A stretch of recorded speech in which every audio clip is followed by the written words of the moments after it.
सबसे पहले हमने बात की थी कि बायोलॉजिकल सिस्टम में तीन चीजों की बात करते हैं, क्विकली रिवाइज करेंगे, हम बहुत डिटेल में नहीं देखेंगे, कि तीन चीजों की बात करते हैं, मैक्रोस्कोपिक प्लांट, मैक्रोस्कोपिक एनिमल्स, और उसके अलावा, मैक्रो का मतलब जो बड़े साइज के, उसके अलावा जो छोटे साइज के बच्चे वो सारे किस में आते हैं, माइक्रोब्स में इंक्लूड कर देंगे। चाहे आप इसमें प्रोकैरियोट्स की बात कर सकते हो और यूकैरियोट्स की भी बात कर सकते हैं।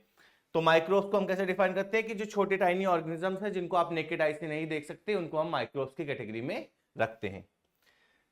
फिर हमने बात की थी इसमें आपका लिविंग, और बेसिकली जो व्हिटेकर का क्लासिफिकेशन है वहां तो 5 किंगडम की बात करते हैं, पर प्लस उसने कुछ चीजों को छोड़ दिया था, पर माइक्रोबायोलॉजी पढ़ते टाइम हम उनको भी कंसिडर करके चलते हैं। तो आइए देखते हैं इसके बाद हम किसकी बात करेंगे, जस्ट एक सेकेंड, कि यहां जो हम डिस्कस करेंगे वो आपको एसेलुलर और सेलुलर दोनों की बात करेंगे। एसेलुलर और सेलुलर दोनों कंपोनेंट को हम डिस्कस करके चलते हैं। एसेलुलर में जैसे वायरस हो गया, वायरॉइड्स हो गया, प्रियॉन्स हो गए। सेलुलर में प्रोकैरियोटिक भी हो सकता है और यूकैरियोटिक भी हो सकता है। प्रोकैरियोट्स में अगर हम बात करें तो मैक्सिमम जो बैक्टीरिया है वो माइक्रोब्स का, अगर ये पूछा जाए कि सबसे ज्यादा माइक्रोब्स किस ग्रुप से है तो वो किस ग्रुप से है, बैक्टीरिया वाले ग्रुप से आपको दिखाई देते हैं। मैक्सिमम माइक्रोब्स जो है वो आपको बैक्टीरिया वाले ग्रुप से दिखाई देंगे। Just a minute.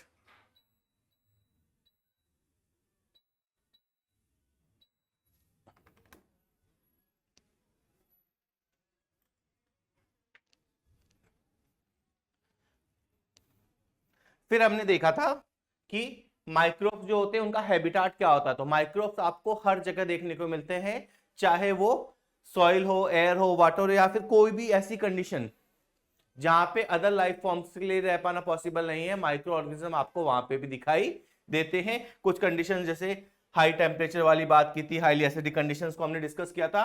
और फिर हमने देखा कि माइक्रोब्स को स्टडी करने के लिए हम उनको कल्चर प्लेट पे ग्रो करते हैं। अब माइक्रोब्स आपके लिए बेनिफिशियल भी हो सकते हैं और हार्मफुल भी हो सकते हैं। तो यहां हमने सिर्फ माइक्रोब की वो कैटेगरी डिस्कस की है जो हमारे लिए बेनिफिशियल है। फिर हमने ओवरऑल चैप्टर के लिए एक फ्लो चार्ट बनाया था। ये फ्लो चार्ट हमें रिवीजन के लिए बहुत काम आता है। हमें टॉपिक्स और सब टॉपिक्स इसमें हमने सारे लिख दिए हैं, जैसे माइक्रोब्स इन हाउसहोल्ड प्रोडक्ट। तो अब अगर हम देखें कि हाउ इसमें क्या बात की जाएगी, तो कर्ड की बात की जाएगी। सबसे पहले किसकी बात करते हैं हम, कर्ड की। तो कर्ड में हमने देखा था कि बैक्टीरिया कौन सा होता है, LAB, लैक्टिक एसिड बैक्टीरिया की हमने बात की थी। इसके अलावा जो वैल्यूएबल चीज थी कि यहाँ पे मिल्क प्रोटीन का पार्शियल डाइजेशन होता है। पार्शियल वर्ड पे थोड़ा सा हमें फोकस करना है। इसके अलावा बेनिफिट्स की बात करें तो विटामिन B12 और डिजीज कॉजिंग पैथोजन को चेक करता है हमारे स्टोमक में। ये हमने डिस्कस किया था कर्ड के केस में। उसके बाद हमने ब्रेड की बात की थी। ब्रेड में जब हम माइक्रो ऑर्गेनिज्म देखते हैं तो माइक्रो ऑर्गेनिज्म में आपका यीस्ट, सैक्रोमाइसिस सेरेवेसी, इसलिए इसको क्या नाम दिया था, बेकर्स यीस्ट दिया था। और पफ की जो अपीयरेंस देखने को मिलती है वो आपको CO2 गैस की वजह से देखने को मिलती है।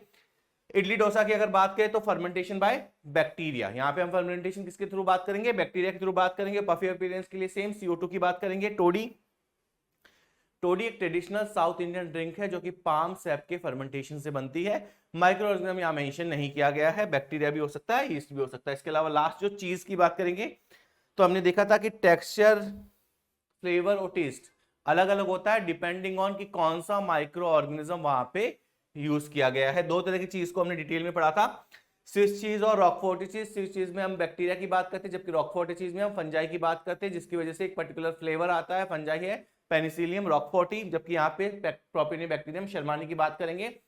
इसके अलावा एक पॉइंट और देखा था कि स्विस चीज में आपको लार्ज होल्स देखने को मिलते हैं, क्योंकि यहाँ पे बहुत लार्ज अमाउंट में CO2 का प्रोडक्शन होता है। नेक्स्ट ये आपका हाउस होल्ड वाला खत्म हो गया। इसमें एक चीज और थी कि सोयाबीन, बम्बू शीट्स, इनको भी फर्मेंटेट करके यूज किया जाता है अलग अलग पार्ट में। फिर इंडस्ट्रियल में 3 टॉपिक थे, फर्मेंटेड बेवरेजेस, एंटीबायोटिक और केमिकल्स वाला। फर्मेंटेड बेवरेजेस में हमने बात की थी कि जो वेसल्स यूज करते हैं उनको फर्मेंटर्स बोलेंगे। और माइक्रो ऑर्गेनिज्म यीस्ट है, सैक्रोमाइसिस सेरेवेसी। यहां से आपको ये चीज ध्यान रखनी है, इसके क्वेश्चंस पूछे जाने के चांसेस, अगर असर्शन रीजन वाला क्वेश्चन बनता है तो यहां से पूछा जा सकता है। तो ये चीज आपको थोड़ा सा ध्यान रखनी है कि क्यों आपको डिस्टिलेशन की जरूरत पड़ती है। अब तक बहुत बार ये पूछा गया है कि कौन सी ड्रिंक्स डिस्टिलेशन से बनाएंगे, कौन सी विदाउट डिस्टिलेशन बनाएंगे। तो डिस्टिलेशन के लिए, विदाउट डिस्टिलेशन के लिए 2 ड्रिंक्स की बात करते हैं, बियर और वाइन। विद डिस्टिलेशन की अगर हम बात करें जहां पे अल्कोहल कंसंट्रेशन ज्यादा होगा ब्रांडी, विस्की और रम पर। अगर ये पूछा जाए कि डिस्टिलेशन की रिक्वायरमेंट क्यों है, तो रीजन आपके सामने ये है, ये आपको रेस्पिरेशन इन प्लांट्स में मेंशन भी किया गया कि 13% के आसपास अल्कोहल कंसंट्रेशन को टॉलरेट किया जा सकता है। फिर हमने बात की थी रॉ मटेरियल माल्ट सीरियस भी हो सकता है और फ्रूट जूसेस की भी बात कर सकते हैं। टाइप ऑफ अल्कोहलिक ड्रिंक की बात करें तो रॉ मटेरियल पे और प्रोसेसिंग पे डिपेंड करती है, माल्ट सीरियस, फ्रूट जूसेस और प्रोसेसिंग विद डिस्टिलेशन और विदाउट डिस्टिलेशन, इसकी बेसिस पे हमने बात की थी। अच्छा, एक चीज और देखी थी, मोलासेस भी अल्कोहल प्रोडक्शन के लिए यूज करते हैं, स्पेशली रम प्रोडक्शन के लिए यूज करते हैं। मोलासेस है जो कि जब आप शुगर केन से शुगर निकालते हो तो उसका एक बाई प्रोडक्ट है। नेक्स्ट हमने बात की थी एंटीबायोटिक, रिलेशन भी देखा था, ये किस तरह का इंटरेक्शन है, एमेंसेलिज्म। एंटीबायोटिक्स क्या होते हैं, ऐसे केमिकल जो एक माइक्रोऑर्गेनिज्म प्रोड्यूस करता है जो किसी दूसरे माइक्रोऑर्गेनिज्म की ग्रोथ को इनहिबिट कर सकता है या माइक्रोऑर्गेनिज्म को किल कर सकता है। तो यहां हमने बात की थी एंटीबायोटिक का मतलब देखा था, against the life of pathogen, पर ह्यूमन के लिए प्रो लाइफ है। फिर अलेक्जेंडर फ्लेमिंग की बात की थी, जो फोकस करना है वो बैक्टीरिया का नाम स्टेफाइलोकोकस, जबकि हम जनरली कहां बात करते हैं, जनरली कौन से बैक्टीरिया की बात करते हैं, स्ट्रेप्टोकोकस की बात करते हैं, पर यहाँ पे हमें किसकी बात करनी है, स्टेफाइलोकोकस की बात करनी है। पेनिसिलिन नाम जो है वो फ्लेमिंग ने दिया था, ये भी ध्यान रखना है। इसके अलावा दो साइंटिस्ट और अर्नेस्ट चेन और हार्वर्ड फ्लोरी, इन्होंने बेसिकली पेनिसिलिन का potential as a antibiotic discover किया था। इन तीनों को मिला के नोबेल प्राइज दिया गया 1945 का। ये हमने डिस्कस किया था, एक पॉइंट हमने डिस्कस किया था कि माइकोप्लाज्मा पे ये इफेक्टिव नहीं होगी। केमिकल्स बहुत सारे क्वेश्चंस आते हैं, एसिटिक एसिड जैसे Acetobacter, butyric acid, Clostridium butylicum, citric acid, जहां से सबसे ज्यादा क्वेश्चन पूछे जाते हैं that is citric acid, Aspergillus niger की बात करेंगे। अल्कोहल, लैक्टिक एसिड आपको ऑलरेडी पता है। फिर हमने एंजाइम्स की बात की थी, लाइपेजेस जो कि ऑलेस्टिन्स को रिमूव करने के काम आते हैं, पेक्टिनेजेस, प्रोटीजेस या ये क्लेरिफाइंग एजेंट्स है। जबकि स्ट्रेप्टोकाइनेस की बात करेंगे तो ये क्लॉट बस्टर है, ये भी पूछा जाता है कई बार। और इसमें याद रखना स्ट्रेप्टोकोकस से मिलेगा पर वो जेनेटिकली मॉडिफाई होगा। प्लस जो हमें ध्यान रखना है, मायोकार्डियल इंफ्रेक्शन को प्रिवेंट करता है, ये इमरजेंसी कंडीशंस में यूज करेंगे। जबकि स्टेटिन नॉर्मली ब्लड क्लॉट को या फिर नॉर्मली हम बोले ब्लड कोलेस्ट्रॉल जिसकी वजह से क्लॉट होता है वहां पे यूज किया जाता है। अब देखते हैं साइक्लोस्पेरिन यहां से और यहां से क्वेश्चंस के चांसेस बहुत ज्यादा होते हैं। साइक्लोस्पोरिनेट ट्राइकोडर्मा हमने बात की थी, ये से लास्ट वर्ड से आप याद भी रख सकते हैं अगर कंफ्यूजन हो कि कौन सा, ये भी फंगस है ये भी फंगस है। ट्राइकोडर्मा इस चैप्टर में हम 2 बार पढ़ते हैं, वो भी ध्यान रखना है। तो Trichoderma polysporum as a immunosuppressant काम करेगा, तो जो भी ऑर्गन ट्रांसप्लांट के पेशेंट होंगे वहां पे इसको यूटिलाइज किया जाएगा। ऑर्गन ट्रांसप्लांटेशन के लिए हम ह्यूमन हेल्थ एंड डिजीज में डिस्कस भी करने वाले हैं कि वहां पे सेल मीडिएटेड इम्यूनिटी जो होती है वो रेस्पॉन्सिबल होती है। और इसका काम करने का मैकेनिज्म क्या है, कॉम्पिटिटिव इनहिबिशन। मैकेनिज्म क्या होता है, कॉम्पिटिटिव इनहिबिशन, ये भी थोड़ा सा हमें ध्यान रखना है। एंजाइम कौन सा, एचएमजी कोएंजाइम, ये रिडक्टेज नाम याद रखना है। फिर हमने बात की थी सीवेज ट्रीटमेंट। सीवेज में हमने देखा था कि जो भी म्युनिसिपल वेस्ट होगी उसमें बहुत सारा लार्ज अमाउंट में ऑर्गेनिक वेस्ट होगा और माइक्रोब्स होंगे जो पैथोजेनिक हो सकते हैं। तो वहां जो माइक्रोब्स जो नेचुरली प्रेजेंट है और वो कैसे नेचर के, हिटोट्रॉपिक है, अगर ऑटोट्रॉपिक होते तो वो सीवेज पे फीड नहीं करते। फिर हमने बात की थी पूरा ओवरऑल प्रोसेस देखा था कि primary treatment, secondary treatment. Primary treatment जो होता है वो फिजिकल प्रोसेस है, जबकि secondary treatment is biological process. और टर्शियरी ट्रीटमेंट भी हमने डिस्कस किया था दैट इज केमिकल प्रोसेस। 2 चीजें सीक्वेंशियल फिल्ट्रेशन करते हैं, सीक्वेंशियल फिल्ट्रेशन से क्या होगा, रिमूवल ऑफ फ्लोटिंग डेब्रीज की बात करेंगे। जबकि हम बात करेंगे सेडिमेंटेशन की, तो सेडिमेंटेशन से क्या डिस्कस किया था हमने, फॉर्मेशन ऑफ प्राइमरी स्लज की बात की थी। BOD is biochemical oxygen demand को डिस्कस किया था बहुत डिटेल में। तो बीओडी क्या होती है, amount of oxygen required by the heterotropic microbe to oxidize all the organic matter present in 1 liter। इसके अलावा फ्लॉक्स टर्म देखी थी, फ्लॉक्स क्या होता है, फंगल फिलामेंट का माइक्रोब के साथ जो एसोसिएशन होता है वो क्या कहलाता है, फ्लॉक्स कहलाता है। टर्शियरी ट्रीटमेंट को भी डिस्कस किया था, ये केमिकल ट्रीटमेंट होता है। फिर हमने बीओडी की बात की थी कि रेट ऑफ अपटेक, अपटेक की बात कर रहे हैं, यूटिलाइजेशन की बात कर रहे हैं, ना कि रिलीज की बात कर रहे हैं, ये भी ध्यान रखना है। बीओडी डायरेक्टली मेजर किसका है, ऑक्सीजन कंजप्शन का, कि कितना ऑक्सीजन यूटिलाइज हुआ। और इनडायरेक्टली ये क्या मेजर करता है, ऑर्गेनिक मैटर। जितना ज्यादा बीओडी उतना ज्यादा पॉल्यूटिंग पोटेंशियल आपको देखने को मिलेगा। एक चीज और हमने डिस्कस की थी, ये वाला जो चीज है कि डिसॉल्व ऑक्सीजन के रेस्पॉन्स में अगर ऑलरेडी ऑक्सीजन ज्यादा है तो फिर वहां पे आपको बीओडी कम होगा, क्योंकि अगर किसी वाटर बॉडी में ऑलरेडी ऑक्सीजन बहुत ज्यादा प्रेजेंट है तो फिर उसको बाहर से ऑक्सीजन की डिमांड इतनी ज्यादा नहीं होगी। तो BOD is inversely proportional to dissolve oxygen, ये भी हमें थोड़ा सा ध्यान रखना है। क्वेश्चन डिस्कस किया था हमने, जो आपकी बैक इंडेक्स है वैसा ये कुछ क्वेश्चन हमने डिजाइन किया था। ये ओवरऑल प्रोसेस हमने देखा था कि किस तरीके से सी वेस्ट ट्रीटमेंट होता है। एक आपके पास सबसे पहले अगर मैं बात करूं प्राइमरी ट्रीटमेंट टैंक, जिसको और नाम दिया था हमने फिजिकल ट्रीटमेंट टैंक, या फिर हमने नाम दिया था primary settling tank. Settling tank ये है, प्राइमरी सेटलिंग टैंक ये वाला है, जहां पे फिजिकल ट्रीटमेंट होगा क्या, जब आपने सारा पानी जो कचरा था, सीवेज था बेसिकली यहाँ डाला, तो सबसे पहले ऊपर की तरफ जो तैरता हुआ कचरा है उसको हम सिक्वेंशियल फिल्ट्रेशन के थ्रू रिमूव कर देंगे, रिमूव बाय सिक्वेंशियल फिल्ट्रेशन। तो फ्लोटिंग डेब्री जो ऊपर की तरफ तैरता हुआ कचरा है वो यहां से क्या किया जाएगा, रिमूव कर दिया जाएगा। इसके बाद इसको सेडिमेंट के लिए अलाउ किया जाएगा। सेडिमेंटेशन की वजह से किसका फॉर्मेशन होता है, प्राइमरी स्लज का। सेडिमेंटेशन जो है वो किसका फॉर्मेशन करता है, प्राइमरी स्लज का फॉर्मेशन करेगा। उसके बाद जो ऊपर की तरफ लिक्विड है that is known as supernatant, उसको हम यहां से next tank that is large aeration tank में ट्रांसफर कर देते हैं। यहाँ पे एयर का इनलेट रखते हैं, एक एजिटेटर लगाते हैं और बैक्टीरिया को ग्रो करना अलाउ करते हैं। बैक्टीरिया ऑलरेडी यहाँ प्रेजेंट है, फंजाई ऑलरेडी यहाँ पे प्रेजेंट है, वो एक स्ट्रक्चर बनाते हैं जिसको हम बोलते हैं फ्लॉक्स। फिर जब इसकी वजह से क्या होगा, ऑर्गेनिक मैटर इनऑर्गेनिक में कन्वर्ट होगा और बीओडी लगातार कम आता जाएगा। तो एक सफिशिएंट अमाउंट तक जब बीओडी लो हो चुका है तो इस पानी को आगे ट्रांसफर करेंगे, that is known as secondary effluent. वहां से हम क्या करेंगे, जो पानी है उसको तो आपके नेचुरल वाटर बॉडीज में रिलीज कर देंगे और जो स्लज है उसको अलाउ करेंगे सेटल करने के लिए, इसलिए इसका नाम क्या दिया, सेटलिंग टैंक। अब इस स्लज का एक बहुत छोटा पार्ट लगभग 2% के आसपास as a inoculum next round के लिए यूज करते हैं, और लार्ज पार्ट हम एनारोबिक स्लज डाइजेस्टर में डालते हैं, क्योंकि इसमें अभी भी कैसे बैक्टीरिया एक्टिवेटेड स्लज में एरोबिक बैक्टीरिया है। अगर ये एरोबिक बैक्टीरिया आप वाटर बॉडीज में रिलीज कर दोगे तो वहां ग्रो करके डिजीजेस कॉज कर सकते हैं, और इसमें बहुत सारा इन एरोबिक बैक्टीरिया में खुद में बहुत सारा ऑर्गेनिक मैटर है, तो इनको एनारोबिक कंडीशन में रखेंगे, ये सर्वाइव नहीं करेंगे। ऊपर से हम मेथनोजन से इंट्रोड्यूस कर देते हैं ताकि वो इनके ऊपर फीड करे और इस ऑर्गेनिक मैटर को यूटिलाइज करके बायोगैस या बायोफर्टिलाइजर्स का फॉर्मेशन कर दे, ये हमने डिस्कस किया था। फिर हमने बात की थी कि दो रिवर्स, हमारी मेन जो रिवर है गंगा और यमुना, उनको बचाने के लिए गंगा एक्शन प्लान और Yamuna action plan by the ministry of environment and forest. इनका ऑब्जेक्टिव क्या है कि गंगा और यमुना के किनारे पे आप लार्ज नंबर में सीवेज ट्रीटमेंट प्लान बनाओ ताकि जो भी पानी वहां पे रिलीज किया जा रहा है वो पहले प्यूरिफाई हो सके।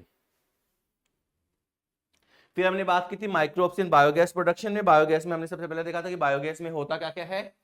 बायोगैस को गोबर गैस भी नाम दिया था। It's a mixture of gases, pure methane नहीं होता है, पर मेजोरिटी क्या होती है, मेथेन होती है, उसके अलावा CO2 होगा, H2S और H2 आपको देखने को मिलेगा। बट की पॉइंट क्या याद रखना है, ऑक्सीजन कभी भी नहीं होगी, क्योंकि जो ऑर्गेनिज्म यूज कर रहे हैं that is methanogens. Archie bacteria, ये एनारोबिक बैक्टीरिया, ऑक्सीजन के प्रेजेंस में सर्वाइव नहीं कर सकता।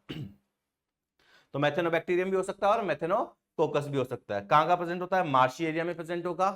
कई बार इसको मार्श गैस भी बोलते थे, ये हमने डिस्कस किया था, एक क्वेश्चन पूछा गया है उस रेफरेंस में। केमिकली लगभग सिमिलर होते हैं पर लोकेशन या प्रोसेस जो है वो अलग अलग होता है। हाँ, रफली आप इसके लिए यूज कर सकते हो, पर बायोगैस एक लार्ज कैटेगरी है, मार्स गैस उसमें इंक्लूड की जा सकती है, पर एग्जैक्टली सेम नहीं होता है, हमने डिस्कस किया था। काउ डंग से मिलता है इसलिए गोबर गैस बोलते हैं। रूमन ऑफ कैटल, जहाँ पे कैटल्स में बेसिकली एक स्पेसिफिक चेंबर होता है स्टोमक का, जहाँ पे सेलुलोज का डाइजेशन होता है, और sewage treatment plant anaerobic sludge digester में भी आपको ये देखने को मिलेगा। फिर हमने बात की थी कि जो बायोगैस की टेक्नोलॉजी है, बायोगैस प्रोडक्शन की टेक्नोलॉजी है, वो इंडिया में किसने डेवलप की थी, IARI, Indian agriculture research institute, और KVIC, खाद्य एंड विलेज इंडस्ट्रीज कमीशन। इसके अलावा बायोगैस प्लांट की बात की थी। डाइजेस्टर होता है, इनलेट होगा, सेलुलोजिक मटेरियल, यहाँ पे जो हम वर्ड यूज करते हैं वो स्लरी यूज करते हैं क्योंकि पानी मिलाते हैं गोबर में, ठीक है, वो लिक्विड की तरफ होगा। गैस चैम्बर में बायोगैस बनेगी, फ्लोटिंग कवर बेसिकली ऊपर की तरफ उठता जाएगा और आपको ये बताता जाएगा कितनी बायोगैस का प्रोडक्शन हुआ है। आउटलेट भी दो तरह के हो सकते हैं, बायोगैस के लिए और बायो फर्टिलाइजर्स के लिए। ये हमने एक रॉ डायग्राम बनाया था। नेक्स्ट हमने बात की थी बायो कंट्रोल एजेंट की, जैसे कि माइक्रोब्स को आप बायो कंट्रोल के एजेंट की जैसे कैसे यूज कर सकते हो।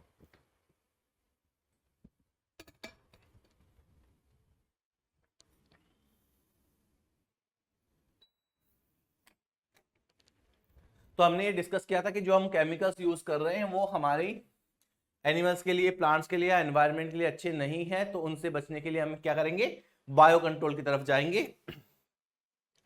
फिर ऑर्गेनिक फार्मिंग वाला कॉन्सेप्ट देखा था, ऑर्गेनिक फार्मिंग में केमिकल्स यूज नहीं किए जाते हैं, ये हमने डिस्कस किया था। उसकी बजाय क्या किया जाता है, नेचुरल प्रीडेटर्स वगैरह को प्रोटेक्ट किया जाता है। यहाँ से कॉन्सेप्ट लिया था, ड्रैगन फ्लाई जो है वो मॉस्किटो को कंट्रोल करने के लिए, और लेडीबर्ड या लेडीबग जो है वो एफिड्स को कंट्रोल करने के लिए। पर फिर से मैंने बताया था कि ये माइक्रोब्स के एग्जाम्पल नहीं है, ये बायो कंट्रोल के कॉन्सेप्ट को एक्सप्लेन करते हैं। माइक्रोब्स वाला एग्जाम्पल यहाँ पे एक्सप्लेन नहीं किया गया है। बीटी वाला एग्जाम्पल हमने बात की थी, बीटी को हम डिटेल में जब हम बायोटेक्नोलॉजी पढ़ेंगे वहां डिस्कस करेंगे। ट्राइकोडर्मा की हमने बात की थी, फ्री लिविंग फंगस है, प्रेजेंट इन रूट इकोसिस्टम में मिलता है, provide resistance against the root borne pathogen, ये रूट बॉर्न पैथोजन के अगेंस्ट रेजिस्टेंस प्रोवाइड करता है। ये चीज भी हमें थोड़ी सी ध्यान रखनी है। ट्राइकोडर्मा पॉलीस्पोरम भी पढ़ा था, ट्राइकोडर्मा यहाँ पे भी हमने पढ़ा है। बैक्टीरियोवायरस नैरो स्पेक्ट्रम होता है, न्यूक्लियो पॉलीहेड्रोवायरस ग्रुप से बिलोंग करता है। जीनस इसका क्या है, न्यूक्लियो पॉलीहेड्रो। नॉन टॉक्सिक है, नॉन टारगेट इंसेक्ट के लिए, प्लांट के लिए, फिश के लिए, बर्ड्स के लिए और मैमल्स के लिए। कहां का यूज होता है, आईपीएम में, इंटीग्रेटेड पेस्ट मैनेजमेंट में इसको यूज किया जाता है। इसके अलावा इकोलॉजिकली सेंसिटिव एरियाज में इसको यूज किया जाता है। फिर हमने बात की थी last, microbes as bio fertilizer organic farming में यूज करते हैं। बैक्टीरिया, फंजाई और साइनोबैक्टीरिया। बैक्टीरिया के लिए याद रखना कि कौन सा सिम्बायोटिक है, राइजोबियम और फ्रैंकिया। कौन सा फ्री लिविंग है, एजोटोबैक्टर और एजोस्पाइरिलम। इसके अलावा फिर हमने बात की थी फंजाई में हम बात करते हैं बेसिकली ग्लोमस जीनस की। जीनस कौन सा याद रखना है, ग्लोमस, और वहां पे वायरस बैक्टीरियोवायरस के लिए न्यूक्लियो पॉलीहेड्रोवायरसेस। ये दोनों जीनस हमें याद रखने, यहां से क्वेश्चंस आते हैं। इसके अलावा फंजाई मेनली फॉस्फोरस एब्जॉर्प्शन के लिए एसोसिएटेड है। इसके अलावा रूट बॉर्न पैथोजन से, सैलिनिटी से, इन सब से बचाती है। और हमने बात की थी साइनोबैक्टीरिया। तो साइनोबैक्टीरिया में 3 एग्जांपल, ये हमने फंजाई की को डिस्कस किया था। उसके बाद हमने साइनोबैक्टीरिया, एराबिना, नॉस्टॉक और ऑसिलेटरिया, ये नाइट्रोजन फिक्सेशन करता है और पेडी फील्ड में स्पेसिफिकली हम यूज करते हैं इसको। ठीक है, अब हम बात कर रहे हैं, अच्छा सेल्स कौन सी होती है, हिस्टोसिस्ट होती है। ये बायोलॉजिकल क्लासिफिकेशन में वैसे भी हम डिटेल में डिस्कस करने वाले हैं। आइए अब हम आगे देखते हैं कि पीवाईक्यू जो पिछले सालों में क्वेश्चंस पूछे गए हैं इस चैप्टर से वो कौन कौन से हैं और उनके क्या करेक्ट आंसर है। इस बार की क्वेश्चन से स्टार्ट करते हैं। सबसे पहले फर्स्ट क्वेश्चन जो हमें दिया गया है उसकी बात कर रहे हैं।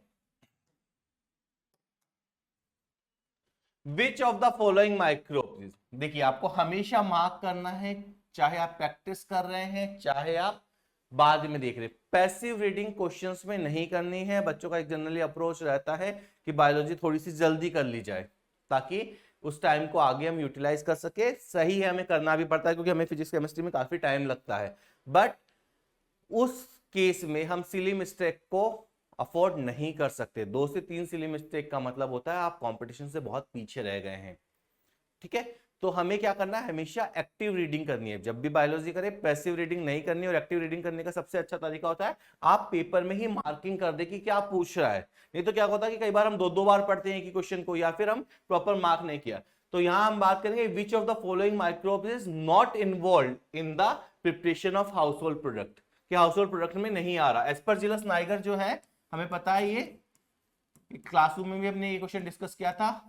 सिट्रिक एसिड जो हम पीछे लेक्चर्स में बात कर रहे थे तो वहां पे भी हमने डिस्कस किया था, ये तो सिट्रिक एसिड के लिए होता है। तो ये तो अगर पूछा नॉट इन्वॉल्व है तो ये तो सही है, नहीं कर रहे हम इन्वॉल्व।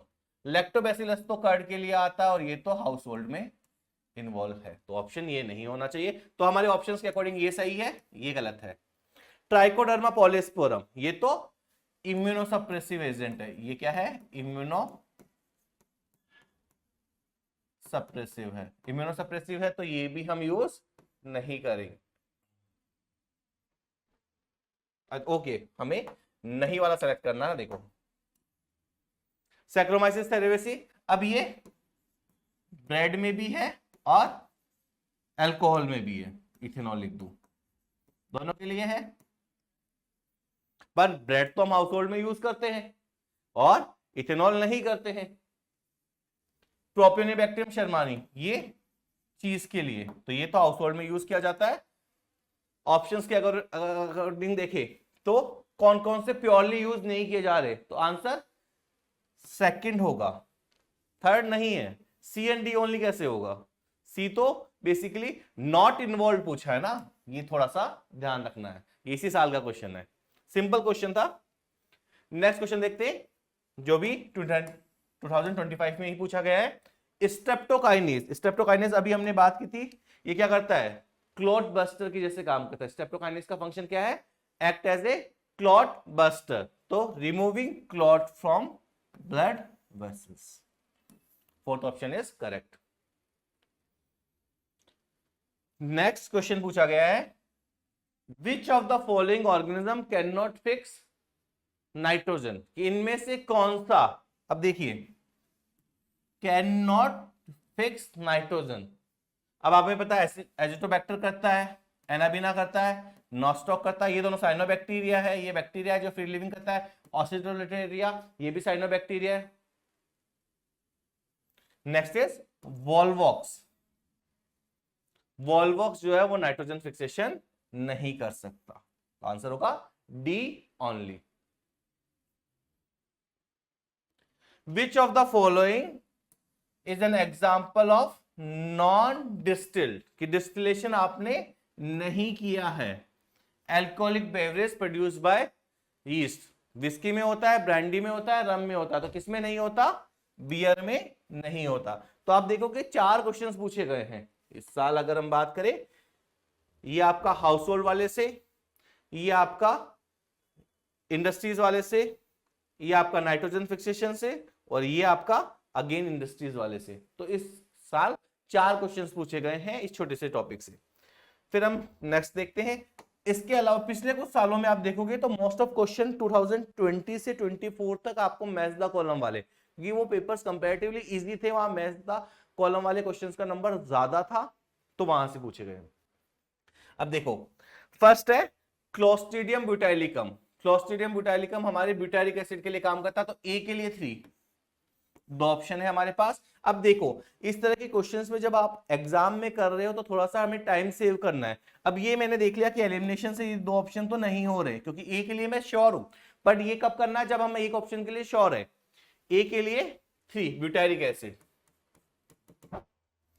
बी के लिए 1 दोनों ऑप्शन में है, मैं उसको स्किप कर रहा हूं। सिंपली बी के लिए 1 मतलब सैक्रोमाइसिस सेरेवेसी इथेनॉल के लिए होता है, हम स्किप करके टाइम बचा सकते हैं। ट्राइकोडर्मा पॉलिस्पोरम ये क्या करता है, ट्राइकोडर्मा साइक्लोस्पोरिन ए। सी के लिए 4, ऑप्शन 3 इज करेक्ट। इस तरीके से आप टाइम बचा सकते हैं जब आप एग्जाम में जा रहे हैं।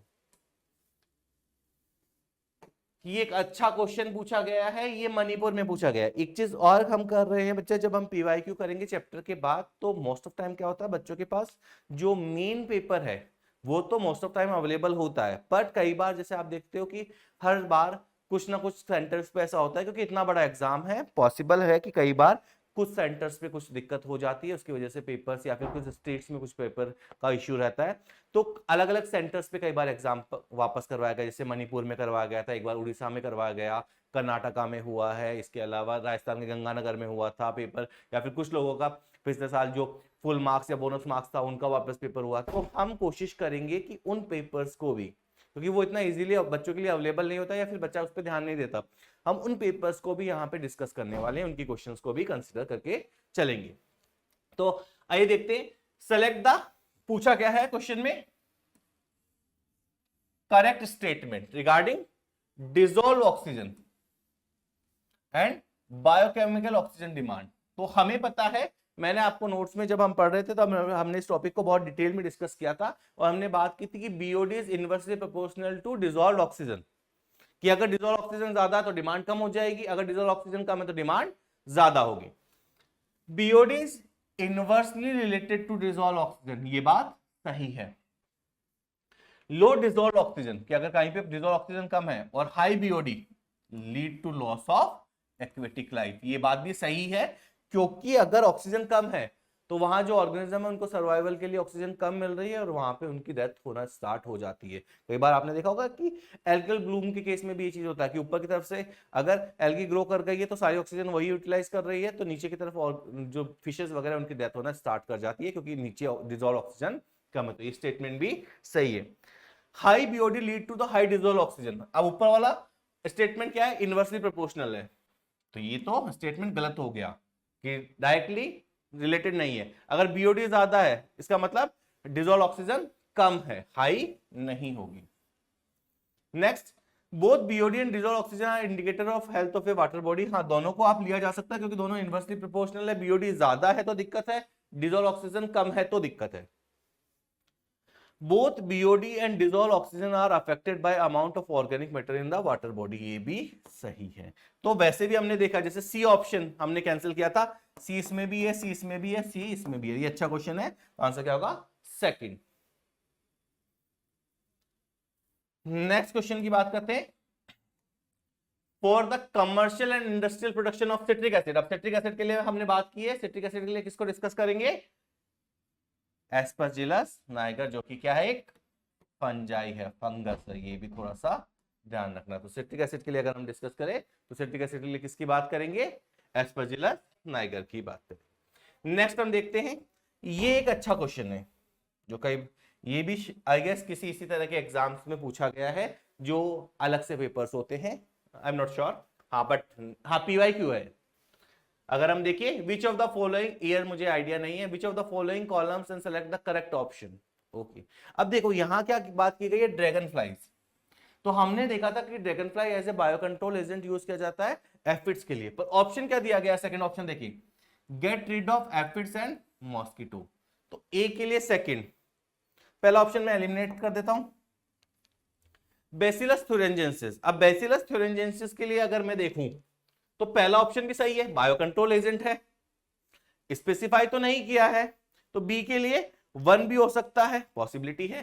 बी के लिए थर्ड, नैरो स्पेक्ट्रम इंसेक्टिसाइडल। अब नैरो स्पेक्ट्रम जनरली हम बात करते हैं बच्चा बैक्टीरियोवायरसेस के लिए, आपने बहुत बार बात की है, पर नैरो स्पेक्ट्रम का मतलब होगा स्पीसीज स्पेसिफिक। वो तो आपका बीटी भी तो है, बीटी इसने जीन स्पेसिफाई नहीं किया है, पर अगर जीन स्पेसिफाई करता था तो बीटी भी हो सकता था। बट यहां बात की गई है बायो कंट्रोल एजेंट ऑफ लेपिडोप्टेरन्स। तो यहां जब हम बीटी बायोटेक्नोलॉजी में पढ़ेंगे डायप्टेरन्स, लेपिडोप्टेरन्स, कोलियोप्टेरन्स, तो वहां पे आपको पता है कि स्पेसिफिक है। तो बी के लिए 4 इज मोर एक्यूरेट, क्योंकि बाकी के लिए काम नहीं करता, पर बाकी को भी हमें मैच करना है। इस तरह के क्वेश्चन जब हो तो बाकी को भी मैच करना, कहीं कोई और दिक्कत ना हो। ग्लोमस, अब ग्लोमस हमें पता है माइक्रोराइजा की बात कर रहे हैं, बायो फर्टिलाइजर फंजाई को एब्जॉर्ब करने के, फंजाई जो है वो फॉस्फोरस को एब्जॉर्ब करेगी। तो सी के लिए 5, ये यहां मैच कर गया, फॉर श्योर ये आंसर होगा। और बैक्टीरियोवायरस नैरो स्पेक्ट्रम होता ही है। तो ये थोड़ा सा, क्योंकि यहां से यहां भी मैच करवाया जा सकता है और भी मैच करवाया जा सकता है, पर वो बाकी ऑप्शन, जैसे हम ये बात कर रहे थे बैसिलस थुरिंजेंसिस के लिए बी का 1 बोल दिया सपोज कीजिए, बट सी के लिए 3, इंसेक्टिसाइडल एप्लीकेशंस नहीं होगी, तो वो गलत हो गया। डी के लिए 4, बैक्टीरियोवायरस लेपिडोप्टेरन्स के लिए काम नहीं करता है स्पेसिफिकली, तो यहां ये ध्यान रखना। नेक्स्ट क्वेश्चन की बात करेंगे, साइक्लोस्पोरिन ए। अब साइक्लोस्पोरिन ए के लिए मैंने आपको ट्रिक भी बताई थी, लास्ट में आपको क्या देखना है? ट्राइकोडर्मा। और एस्टेटेंस के लिए मोनस्कस। बी का 4। इसी क्वेश्चन की बात करें, ये आप बायोटेक्नोलॉजी में पढ़ते हो बच्चा, कि वहां पे आप देखोगे तो क्राइजीन्स के साथ वो जब मेंशन किया गया है तो 3 ग्रुप्स की बात की गई है, डिप्टेरन्स, कोलियोप्टेरन्स और लेपिडोप्टेरन्स की बात डिप्टेरन्स, कोलियोप्टेरन्स और लेपिडोप्टेरन्स की बात की गई है। बायोटेक्नोलॉजी में एक बार आप जब पढ़ोगे तो वहां आपको ये समझ में आ जाएगा। अगर आपने अभी तक बायोटेक्नोलॉजी वाला चैप्टर नहीं किया है तो वो जब आप करोगे तो ये चीज थोड़ी सी क्लियर हो जाएगी। पर ये अच्छा क्वेश्चन है, यहाँ पे कंफ्यूजिंग ऑप्शन है कि आप एक ऑप्शन देख के आंसर नहीं बता सकते। साइक्लोस्पोरिन ए के लिए ट्राइकोडर्मा की हम बात करेंगे, ट्राइकोडर्मा पॉलीस्पोरम, तो आंसर क्या हो जाएगा? 4। नेक्स्ट क्वेश्चन की बात करते हैं, अगेन मैच द कॉलम वाला क्वेश्चन है। एस्परजिलस नाइगर, एस्परजिलस नाइगर की अगर हम बात करें तो एस्परजिलस नाइगर आपको पता है सिट्रिक एसिड के लिए, तो ए के लिए 3। चलिए ए की ऑप्शन है, बाकी कोई ऑप्शन मैच नहीं कर रहा है, पर फिर भी अगर हम देखें एसिटोबैक्टर एसिटिक एसिड। एक चीज और कि कई बार बच्चे सोचते हैं कि लास्ट वाला तो वैसे भी आएगा, जैसे क्लोस्ट्रिडियम ब्यूटाइलिकम, ब्यूटाइलिकम से हम ब्यूटाइलिक एसिड याद कर लेंगे, एसिटोबैक्टर एसिटी से एसिटिक एसिड याद कर लेंगे। तो क्वेश्चंस में किया गया है कि एक बार सिर्फ इनका जीनस दिया गया है, स्पीसीज मेंशन ही नहीं की गई है, तो हमें वो गलती नहीं करनी है, हमें जीनस के साथ साथ स्पीसीज का नाम भी याद रखना है।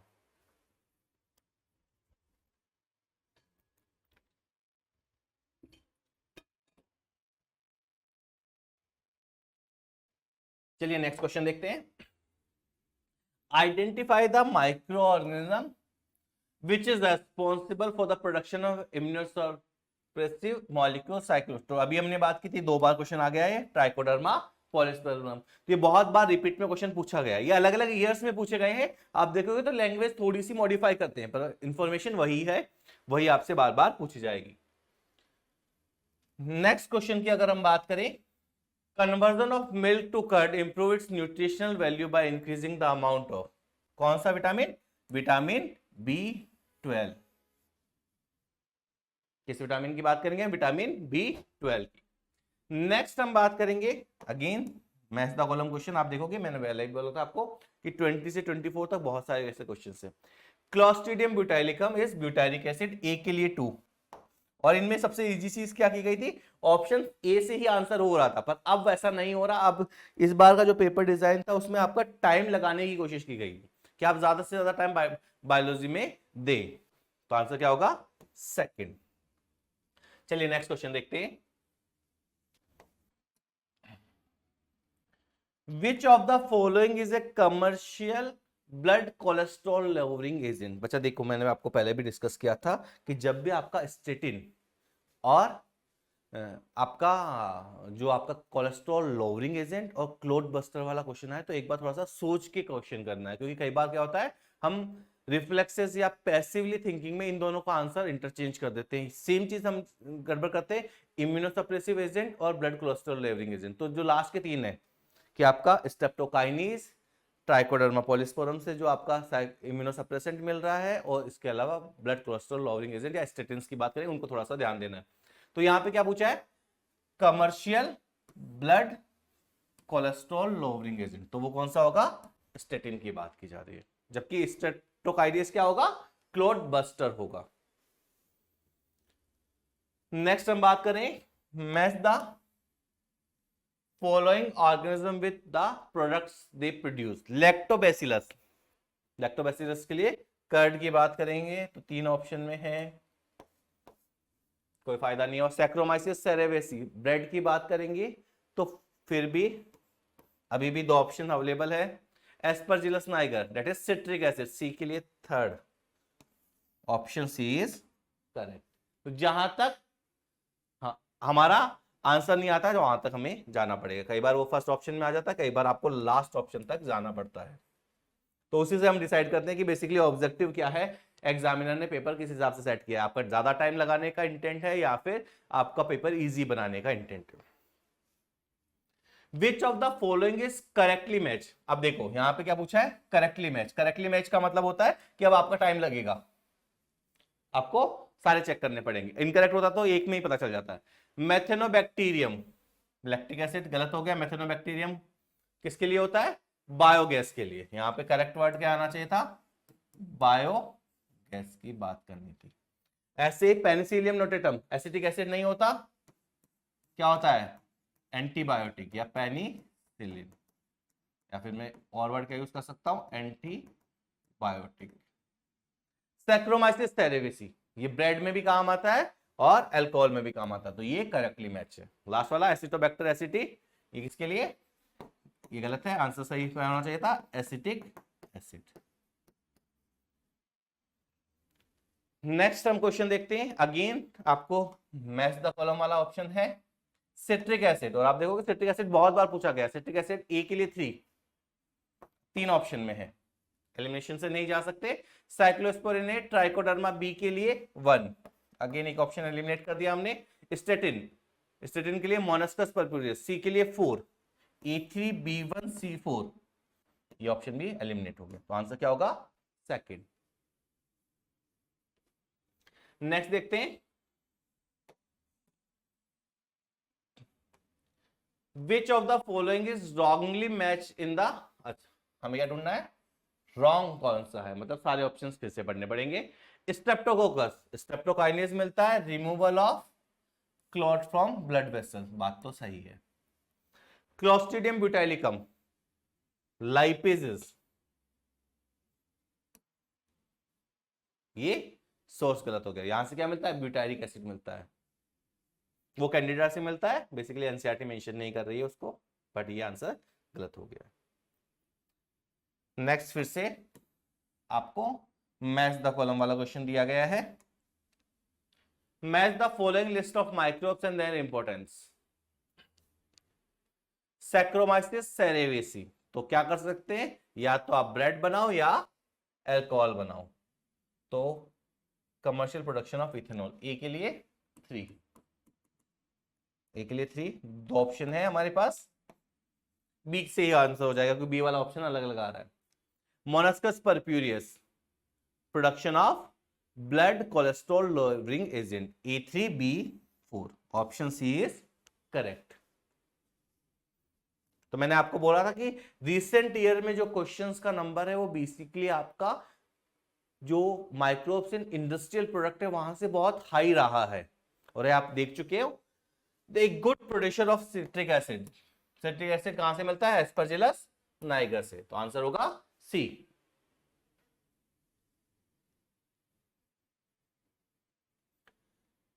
स्टेटिन और स्ट्रेप्टोकाइनेस दोनों सेम वर्क करते हैं? नहीं नहीं नहीं, यही मैंने बोला था कि जब हमने क्लासरूम में इसको डिटेल में डिस्कस किया था तो अब हमने डिस्कस किया था कि देखो अगर हम मैं बात करूं कि दोनों चीजें कहां काम कर रही है, ये क्लोट है, सपोज कीजिए यहां पे हम ब्लड वेसल्स बनाई है और ये क्लोट की बात कर रहे हैं, या फिर ये कुछ क्लोट है, तो क्लोट जमता किसकी वजह से, आप जब आप बात करोगे बॉडी फ्लूइड एंड सर्कुलेशन में, तो आप तो 4 चीजों की बात करते हो, फाइबर्स की बात करते हो, फैट की बात करते हो, कैल्शियम की बात करते हो और कोलेस्ट्रॉल की बात करते हो। हमें पता है कि कोलेस्ट्रॉल की वजह से क्लॉट जमता है, ठीक है। अब एक तो ब्लड में कोलेस्ट्रॉल धीरे धीरे बढ़ रहा है, कोलेस्ट्रॉल का अमाउंट हाई है, उसको कम कर रहे हैं, अभी हार्ट अटैक नहीं आया है। एक क्लॉट बन चुका है और इमरजेंसी कंडीशन आपको क्लॉट को बर्स्ट करना, नहीं तो वो हार्ट को काम करने से रोक देगा। तो इमरजेंसी कंडीशन जैसे हॉस्पिटल ले जाते ही जो मेडिसिन दीजिए, जो इंजेक्शन दिया जा रहा है, दैट इज स्ट्रेप्टोकाइनेस। बट अगर नॉर्मल कंडीशन में जब ट्रीटमेंट ड्यूरिंग द ट्रीटमेंट की लंबा ट्रीटमेंट चल रहा है या शुरू से पहले से ही हम क्या कर रहे हैं उसको दे रहे हैं, तो इमरजेंसी कंडीशन में स्ट्रेप्टोकाइनेस यूज करते हैं। जब क्लॉट बन चुका है उसको बर्स्ट करना है, और क्लॉट बन चुका है और धीरे धीरे हम उसको कम कर रहे हैं ताकि क्लॉट ना बने फर्दर, दैट इज आपका स्टेटिन। तो स्टेटिन लॉन्ग रन में काम आता है, स्ट्रेप्टोकाइनेस इमरजेंसी कंडीशंस में काम आता है। ये चीजें हमें याद रखनी है, ये हमने क्लासरूम में भी डिस्कस किए थे, ठीक है। तो ये चीज ध्यान रखना, दोनों अलग अलग है, पर हाँ मोर और लेस किसी सेम ऑब्जेक्टिव अगर हम पूछे तो दोनों का ऑब्जेक्टिव सेम हो सकता है, बट काम करने का तरीका बिल्कुल अलग अलग है। अब हम बात करते हैं, जैसे यहां पे क्वेश्चन पूछा गया है, Monascus purpureus is a yeast. तो हमने बात की थी, एक चीज हमने ये भी देखा था कि यीस्ट से जनरली हम सैक्रोमाइसिस सेरेवेसी की बात करते हैं, पर यीस्ट एक ग्रुप है जहां पे यूनिसेलुलर फंजाई को इंक्लूड किया गया है। उसका एक एग्जांपल हम सैक्रोमाइसिस सेरेवेसी की बात करते हैं, सैक्रोमाइसिस पॉम्पेपी की बात कर सकते हैं जब आप सेल साइकिल की बात करते हैं, और यहाँ पे हम मोनस्कस परप्यूरियस की बात कर रहे हैं। Use commercially in the production of, कहां काम आता है, blood cholesterol lowering statins. Next question देखते हैं।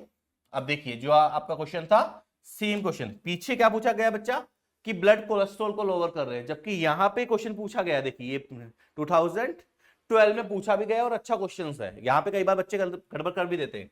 A patient brought to a hospital with myocardial infarction is normally immediately, statin क्या होता है, लॉन्ग रन में काम आता है। इमीडिएटली क्या देंगे हम हमेशा, स्ट्रेप्टोकाइनेस, ताकि वो एकदम से क्लॉट को बस्ट कर दे और हार्ट अपना फंक्शन वापस से रिवाइव कर ले। नेक्स्ट क्वेश्चन है, इसमें पूछा गया है 4 स्टेटमेंट दिए गए हैं। तो अब इस तरह का जब क्वेश्चन आए तो 2 चीजें याद रखनी है। पहली चीज क्या करना है, सबसे पहले फटाफट से देख लेना कि उसने राइट पूछा है रॉन्ग पूछा है। तो यहां पे क्या पूछा है, रॉन्ग पूछा है।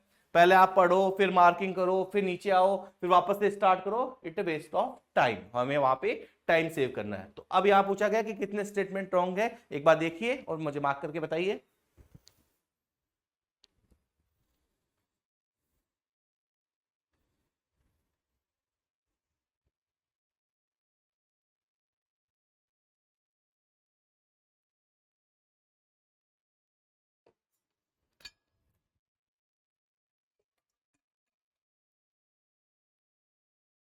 चलिए हम देखते हैं।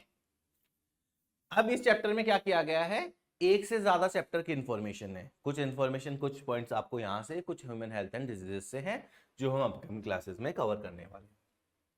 कोलेस्ट्रम, कोलेस्ट्रम आपको पता है कोलेस्ट्रॉल में क्या होता है, IgA होता है, is recommended for the newborn. यहां तक तो बात सही है, because it is rich in antigen. Antigen rich होगा तो रिकमेंडेड नहीं होगा, क्या होगा, IgA, मतलब एंटीबॉडी से रिच होता है। तो ये स्टेटमेंट क्या हो गया, रॉन्ग हो गया। Chikungunya is cause by gram negative bacterium. Chikungunya virus से होता है, डेट इज फ्लेवी वायरस की बात करेंगे, चिकनगुनिया वायरस बेसिकली। तो ये भी गलत है, बैक्टीरिया से नहीं होता है। Tissue culture has proved useful in obtaining virus free plant. ये बात सही है। अब टिश्यू कल्चर वाला जो टॉपिक है वो आपका बेसिकली एक चैप्टर था यहाँ पे सिलेबस में, इसी यूनिट में एक टॉपिक था स्ट्रेटेजीज वाला कि फूड एनहांसमेंट में। अब वहां से वो टॉपिक हटा के बायोटेक्नोलॉजी में स्विच कर दिया गया। तो जब हम बायोटेक्नोलॉजी की बात करेंगे तब टिश्यू कल्चर को पढ़ेंगे, पर आपको याद रखना है कि अगर वायरस फ्री बनाना है तो आप कौन सा टिश्यू यूज करते हो, मेरिस्टेम। क्या यूज किया जाएगा, मेरिस्टेम। वो एपिकल भी हो सकता है, एक्सिलरी भी हो सकता है, क्योंकि meristem is rapidly dividing tissue. और अगर जब भी आपको वायरस फ्री प्लांट वगैरह बनाने हैं तो हमेशा क्या यूज करेंगे, मेरिस्टेम को यूज करेंगे, ये हमें ध्यान रखना है। तो ये स्टेटमेंट सही है। Beer is manufactured by distillation of fermented grape juice. अब देखो, डिस्टिलेशन से नहीं होता beer, beer is non distillation. और यहां पे ग्रेप जूस मेंशन किया गया है, वो भी नहीं होगा, वो किससे होगा, माल्टेड सीरियल से होगा। इसीलिए मैंने आपको सबके सीरियल्स या फिर सबके रॉ मटेरियल भी लिखवा दिए। एनसीईआरटी में सिर्फ आपका क्या मेंशन है, डिस्टिलेशन से या विदाउट डिस्टिलेशन।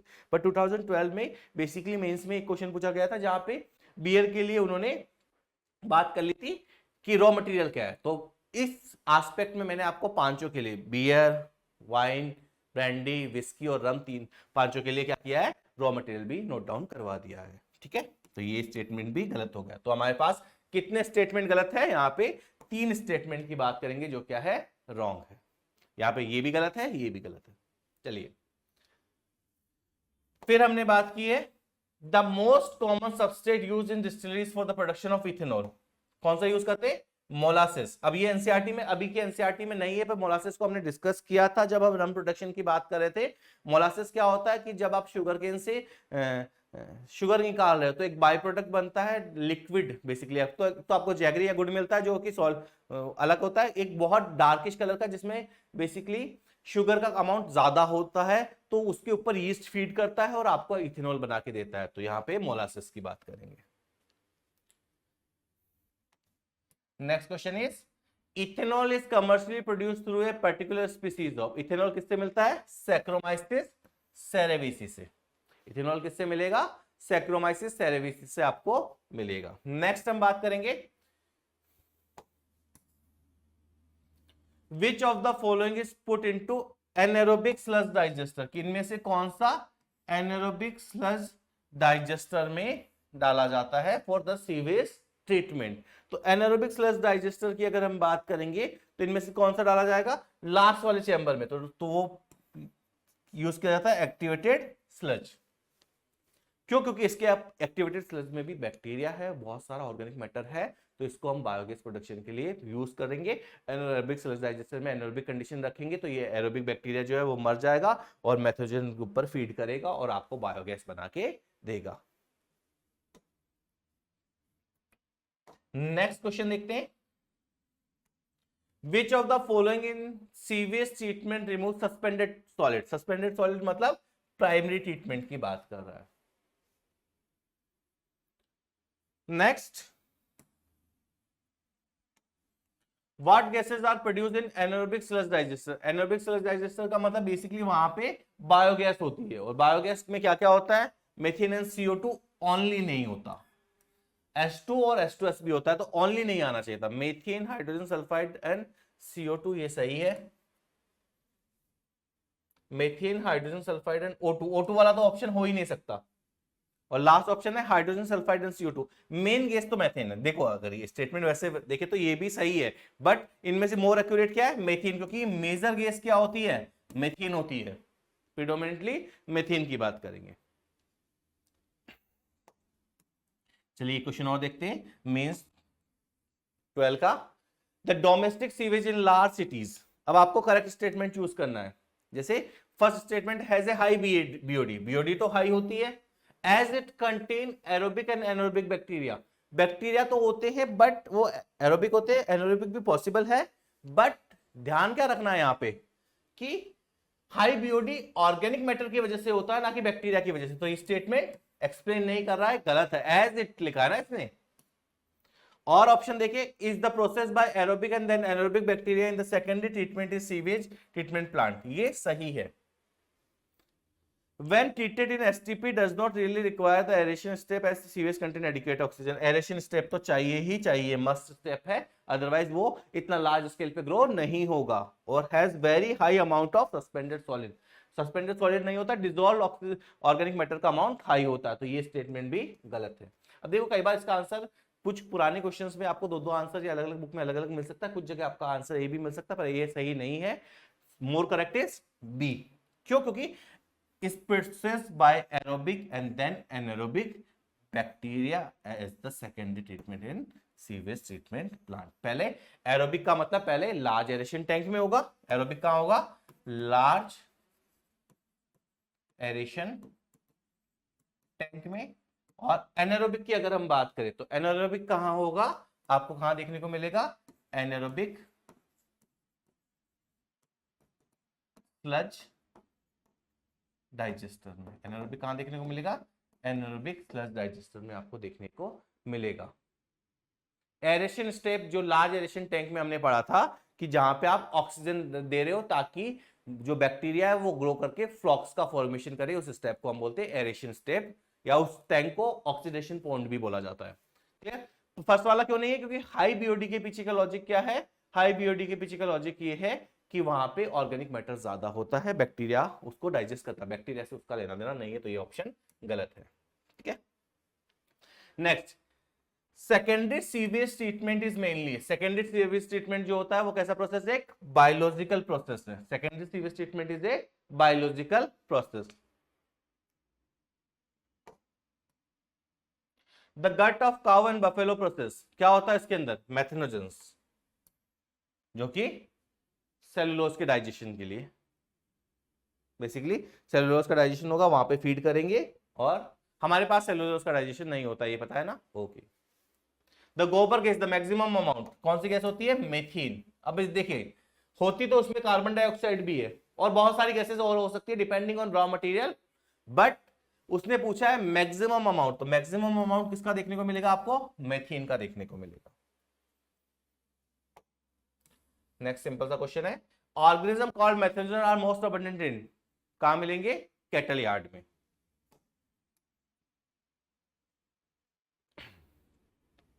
चलिए इस क्वेश्चन का आंसर दीजिए। Which of the following can be used as biocontrol agent in the treatment of plant diseases? कि बायो कंट्रोल एजेंट की जैसे किसको यूज कर सकते हैं प्लांट डिजीज के ट्रीटमेंट के लिए? तो हमने बात की थी ट्राइकोडर्मा, जो है आपका ट्राइकोडर्मा है जो है, उसकी स्पीसीज नहीं बात करनी है, स्पीसीज एक दो बार पहले पूछी भी गई है, बट हमें स्पीसीज पे इतना फोकस नहीं करना है। आंसर क्या होगा? ट्राइकोडर्मा। नेक्स्ट, ये इंटरेस्टिंग सा क्वेश्चन है थोड़ा सा, सेलेक्ट द करेक्ट ग्रुप। अब हमें थोड़ा सा ध्यान रखना है, क्या पूछा इसने? Bio control. कई बार क्या होता है बच्चे बायो कंट्रोल और बायो फर्टिलाइजर्स में मिक्स कर देते हैं, वो गड़बड़ नहीं करनी है हमें। नॉस्टॉक बायो फर्टिलाइजर हो गया। Bacillus thuringiensis tobacco mosaic virus, ये भी गलत। ट्राइकोडर्मा ये सही है। टॉपिक आपको लिखवाए थे, शुरू में टॉपिक देखोगे जो टेबल बनाई थी फर्स्ट क्लास में या सेकंड क्लास में जब हमने बात करे थे, तो बैक्टीरियोवायरस, तो आंसर क्या होगा? सी।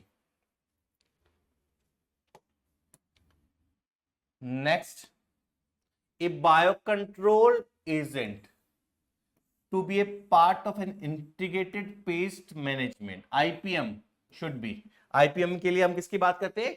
बैक्टीरियोवायरस। तो ये पूछा है कि बैक्टीरियोवायरस के लिए कौन सा कैरेक्टर सही है, डायरेक्टली ना पूछ के लैंग्वेज को थोड़ा सा घुमा दिया गया है। स्पीसीज स्पेसिफिक तो होता है बैक्टीरियोवायरस, पर सिम्बायोटिक नहीं है। अब देखोगे उड़ीसा का, मणिपुर का या फिर कर्नाटका का 2013 वाला पेपर था, उसमें कुछ अच्छे क्वेश्चंस भी आपको देखने को मिलते हैं, थोड़ा इंटरेस्टिंग से क्वेश्चंस है।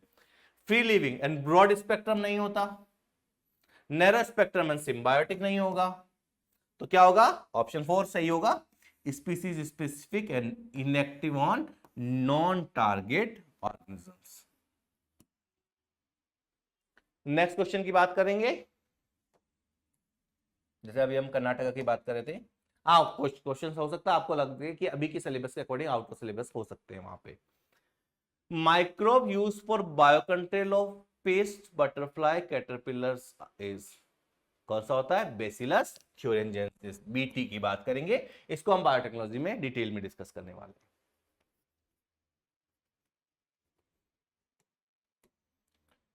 नेक्स्ट हम देख रहे हैं, which one of the following is example of carrying out biological control of paste and diseases using microbe. जो मैं आपको बार बार स्टार मार्क करवा के बोल रहा था कि माइक्रोब के लिए बात कर रहे हैं। Trichoderma species against certain plant pathogens, ये सही है। Nucleo polyhedro against white rust of brassica, ये तो किसकी वजह से होता है? फंगस की वजह से होता है, ये गलत हो गया। बीटी कॉटन बेसिकली बायोटेक्नोलॉजी वाला पार्ट है, और लेडी बर्ड वाला एग्जाम्पल। अब ये क्यों नहीं होगा यहाँ पे? ये इसलिए नहीं होगा क्योंकि ये माइक्रोब नहीं है, और क्वेश्चन में माइक्रोब पूछा गया। थर्ड ऑप्शन को क्यों नहीं कंसीडर किया गया? क्योंकि वो बायोटेक्नोलॉजी अलग से टेक्निक है। नो डाउट हम यहाँ पे बीटी की बात करते हैं, पर कॉटन वाला जो कॉटन में हम करते क्या है? जीन इंट्रोड्यूस करते हैं। तो मैंने पहले ही बोला था कि इंजीनियरिंग के आपके एग्रीकल्चर के 3 तरीके हैं, एग्रोकेमिकल, ऑर्गेनिक और तीसरा जेनेटिकली मॉडिफाइड वाला। तो ये वाला जो आता है वो जेनेटिकली मॉडिफाइड में आता है। हम यहाँ पढ़ते जरूर है, पर मेनली जो बीटी कॉटन में हम यील्ड के लिए जो सेकंड अप्रोच है वो यूज करते हैं, इसलिए more correct is first one.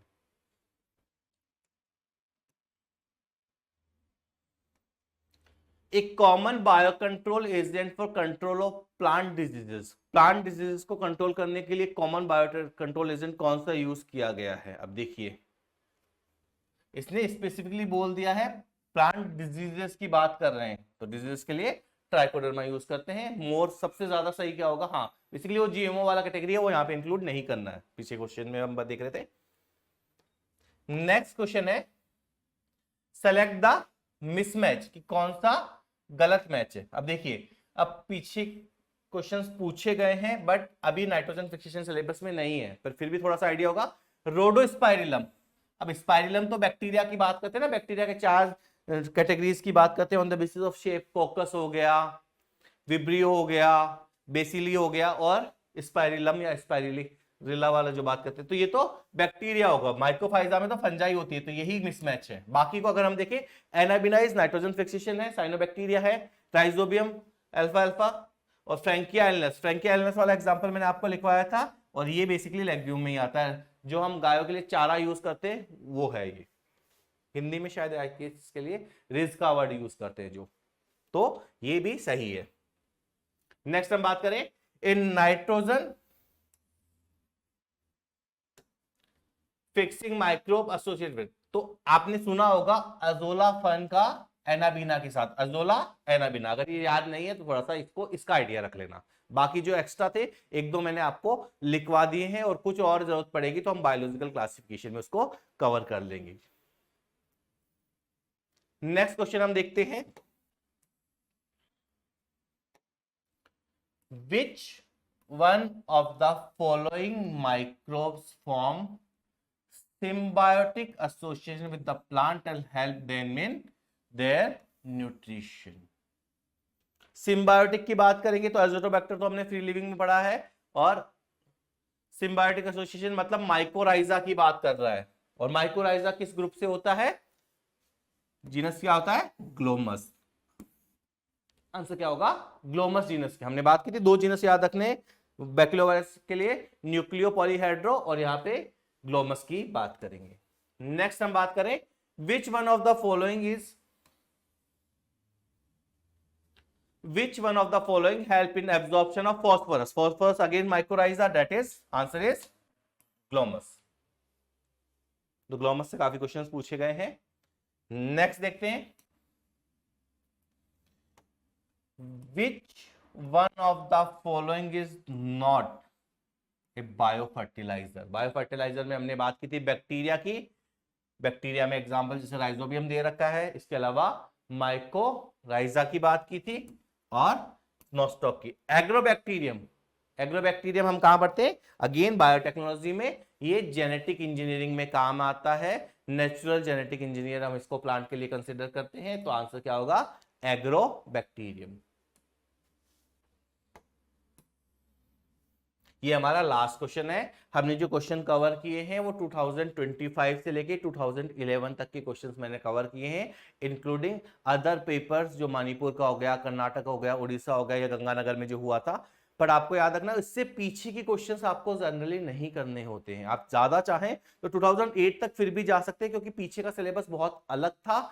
आपको कई बार ऐसा लग सकता है कि ये तो हमने पढ़ा ही नहीं है, वो हमने इसलिए नहीं कवर किया है हमारी क्लासेस में क्योंकि वो अब सिलेबस में नहीं है। आप उसको इजीली स्किप कर सकते, कोई मतलब नहीं है। 1990s के, 85 के, 95 के क्वेश्चन आप सॉल्व करोगे, उससे कोई आउटपुट नहीं मिलने वाला है। ठीक है, तो 2011 से 2025 ही हम फॉलो करेंगे। हाँ, कुछ चैप्टर्स में कुछ अच्छे क्वेश्चन अगर हमें पीछे दिखाई दिए तो हम ज्यादा से ज्यादा 2008 तक जा सकते हैं, उसके पुराने क्वेश्चन आपको कवर करने की जरूरत नहीं है। अगर उससे पुराना कोई क्वेश्चन है तो ऑलरेडी जो आपको असाइनमेंट मिल रहे हैं उसमें इंक्लूडेड होंगे वो। An organism used as a biofertilizer for raising soybean. Soybean basically अब क्या बात कर रहे हैं हम? लेग्यूम प्लांट्स की बात करते हैं। लेग्यूम प्लांट्स के लिए आंसर क्या होगा हमारा? राइजोबियम की बात करेंगे। तो हमने हमारा जो चैप्टर था माइक्रोब्स इन ह्यूमन वेलफेयर, उसको नोट बना लिए हैं उसका हमने एनसीईआरटी रीड कर लिया है, उसके हमने क्वेश्चन सॉल्व कर लिए असाइनमेंट की फॉर्म में, और आज हमने उसकी पीवाईक्यूज भी सॉल्व कर लिए 2011 से लेके 2025 तक। तो ये चैप्टर हमारा कंप्लीट हो चुका है। अब रही बात शॉर्ट नोट्स की, तो आपको क्या करना है? दो तरह की चीजें करनी है। एक तो पहला जो मैंने आपको फ्लो चार्ट बनवाया था वो फ्लो चार्ट बनाना है, प्लस आपको जो की पॉइंट्स है, जैसे कर्ड वाला अगर हम बात करें तो कर्ड वाले में की पॉइंट में क्या लिखना है? सिर्फ पार्शियल डाइजेशन, माइक्रो ऑर्गेनिज्म कौन सा है, हर एक चीज भी। जैसे एक बार कुछ बच्चों का कंसर्न था, उस पर बात कर लेते हैं कि कैसे आपको शॉर्ट नोट्स बनाने हैं। जिनके पास है वो उन्हीं से रिवाइज करें, पर जिनका फर्स्ट टाइम वो बना रहे हैं तो उसमें करना क्या है? जैसे microbes in house hold product, एक तो ये चार्ट तो आपका हर चैप्टर में बनाना ही बनाना है। अब इसमें आपको शॉर्ट नोट्स में क्या पॉइंट लिखना है? जैसे कर्ड हो गया तो कर्ड में आपको सिर्फ इतना लिखना है, partial digestion of milk protein, lactobacillus, LAB, vitamin बी12 और check disease causing pathogen in stomach. 4 point. Bread में saccharomyces cerevisiae, baker's yeast, CO2 puffy appearance. Idli dosa में fermentation by bacteria, puffy appearance due to CO2। Toddy में traditional south Indian drink, fermentation of palm sap. Cheese Swiss cheese की अगर हम बात करें, हाँ इसमें B12 भी ऐड कर लेंगे। और चीज में अगर हम बात करेंगे तो आपका स्विस चीज में प्रोपियोनिबैक्टीरियम शर्मानी, लार्ज होज CO2 प्रोडक्शन। पेनिसिलियम रॉकफोर्टे की वजह से रॉकफोर्टे चीज और फ्लेवर। बस इतने एक एक कीवर्ड ये लिखने हैं शॉर्ट में, बिल्कुल छोटा छोटा लिख के उसका कोई मतलब नहीं है। हमें क्या करना है? कीवर्ड्स लिखने हैं। सेम चीज यहाँ पे फर्मेंटेड बेवरेजेस में माइक्रो ऑर्गेनिज्म कौन सा 13% वाला की पॉइंट लिखना है। उसके अलावा रॉ मटेरियल कौन सा है, कौन सा डिस्टिलेशन से, कौन सा विदाउट डिस्टिलेशन। तो इसी तरीके से आपको पूरा चैप्टर का एक फ्लो चार्ट बनाना है। आई गेस 2 से 2.5 पेज में ये बन जाएगा, अगर आप ज्यादा इंफॉर्मेशन लिखने की जरूरत नहीं है, और जो इंफॉर्मेशन आप अच्छे से रिटेन कर पा रहे हो उसको वापस से मेंशन करने की जरूरत नहीं होती। तो ये हमारा चैप्टर खत्म हुआ। आज के लिए इतना ही। Thank you.